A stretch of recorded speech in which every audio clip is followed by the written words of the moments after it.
So Samsung is finally fixing a lot of things with the Galaxy Z Fold 8, but there's still one key area they just refuse to move forward on.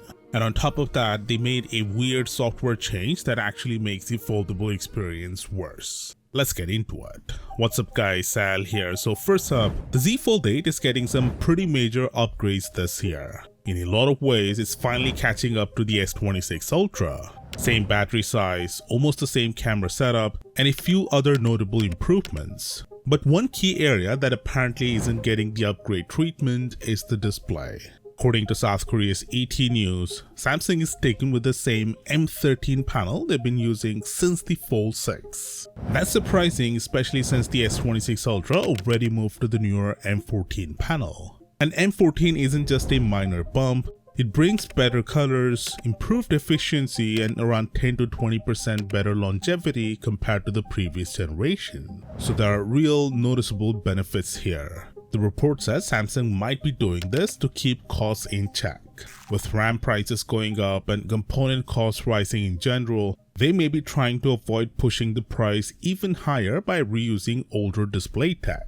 That explanation makes sense on paper, but let's be honest, this is still a $2,000 phone. At that price, people expect Samsung to stop cutting corners. Sure, the display on the Z Fold 7 already looks great, and most people probably won't even notice the difference between M13 and M14 in day-to-day use. But that's not really the point. At this level, you expect zero compromises. Now speaking of pricing, Samsung's actually doing something interesting and not in a good way. They're increasing the prices of their current foldables in their home country, the South Korea. In fact, they've already done it. Both the Z Fold 7 and Flip 7 got about a $70 bump if you convert directly. But here's the thing, that increase only applies to the 512GB variants. The base models are still priced the same, so at least the entry point hasn't changed. So why the increase? Well, same story, rising global component costs, especially memory, along with exchange rate fluctuations.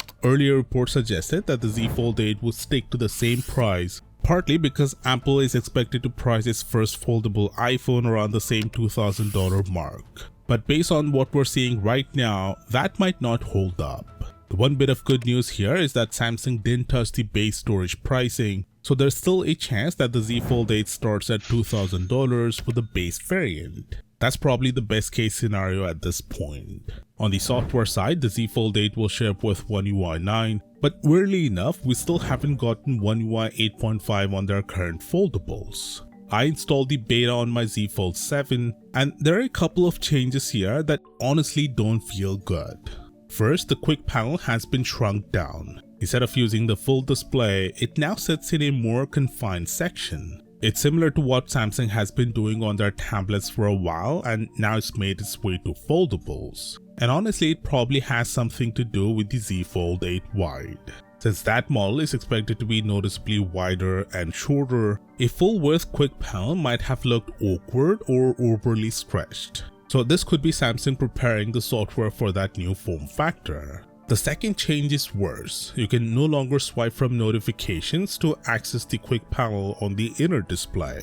Now you have to reach all the way to the top right corner to pull it down. And yeah, it's as inconvenient as it sounds. One-handed use takes a hit because you can't just flick it with your thumb anymore. What's even more confusing is that this still works perfectly fine on the cover screen, but just not on the main display. That inconsistency makes zero sense. But there's a workaround though. If you switch the panel setting to together, both notifications and quick toggles comes down in one swipe.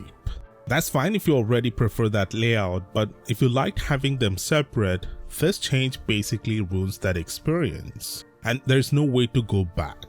But other than that, the Fold 8 gets the rest of the UI changes we already saw with One UI 8.5 on the S26 Ultra. That said, the Galaxy Watch 9 launching alongside the Z Fold 8 is getting a pretty interesting upgrade of its own, and Samsung's also preparing a completely new category of wearables that could actually shake things up. Click right here and I'll see you there.